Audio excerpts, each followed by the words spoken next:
the naked truth on public nudity. An Ontario court will rule on whether the law that makes public nudity criminal is unconstitutional.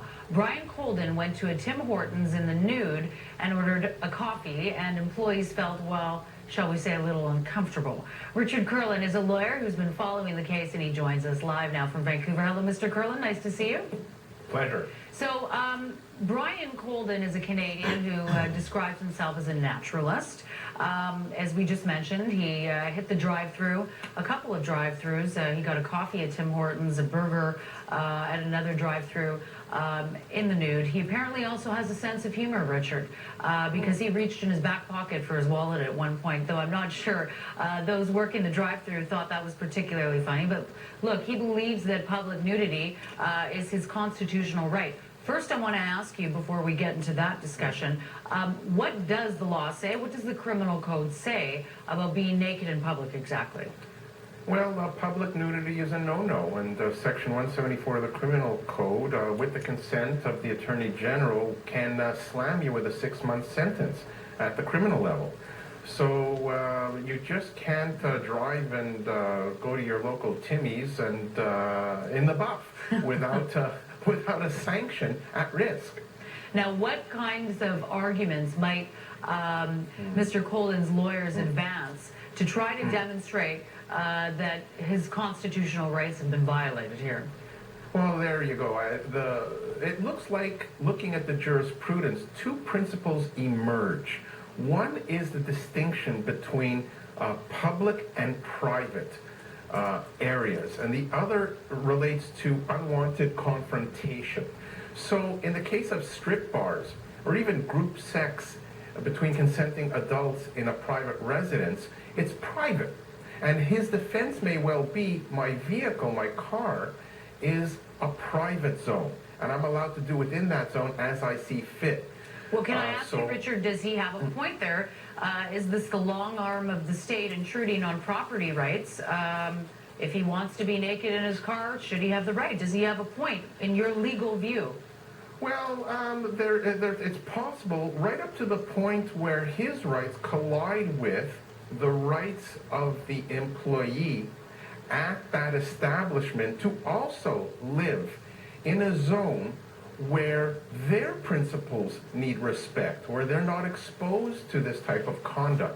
So you have that collision between a fellow who wants to expose and an individual who's never consented to that kind of exposure. And right here in Vancouver, we have Wreck Beach, a nudist beach, and that's a public area, but people have consented to seeing other naked people.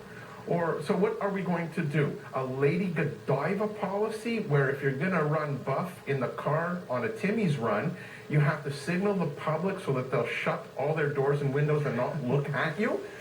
So at the end of the day, though, it's going to be a question of fact in this particular case. And the fact being what? Well, what intrigues me is it's one thing if he just pulled up and made the exchange of food for money and pulled away or pulled out. Right. On the other hand, that waving his own Timbits seemed to attract humor.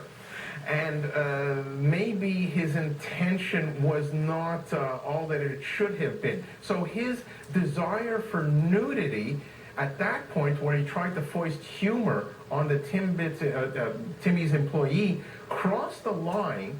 And if it offended that employee, well, what about that employee's rights? Is that sufficient to attract a criminal sanction? I think that's going to be a question for the Attorney General to wiggle out of, and certainly the courts are going to have to crunch down hard on that point of law. All right. One final question. If Mr. Colden has his way and he wins, how does life change for Canadians? Are we going to see Mr. Colden and other self-described nudists and naturists having brazenly on display their Timbits, as you put it? Well, I think it gives new meaning to roll up the rim. So. Oh dear, this is becoming X-rated very quickly, but you know something? When it comes from you, Richard Kurland, you've got the control room in stitches right now. I mean, I can just hear the laughter in my earpiece. But when it comes from you, Richard, it's entirely credible because you're such an accomplished lawyer. You're saying things I could never get away with here, but I'm going to try to anyway. So thank you for a most entertaining segment. I appreciate it very much, Richard. My pleasure. Richard Kurland is a lawyer who practices law in Vancouver and has all kinds of interesting expressions to share with us concerning this case, doesn't he, friends? When we come back, my BFF in Ottawa's celebrity stylist, who, by the way, does not consider Timbits to be a fashion statement, Stefania Capavila on Royal Fashion is just ahead.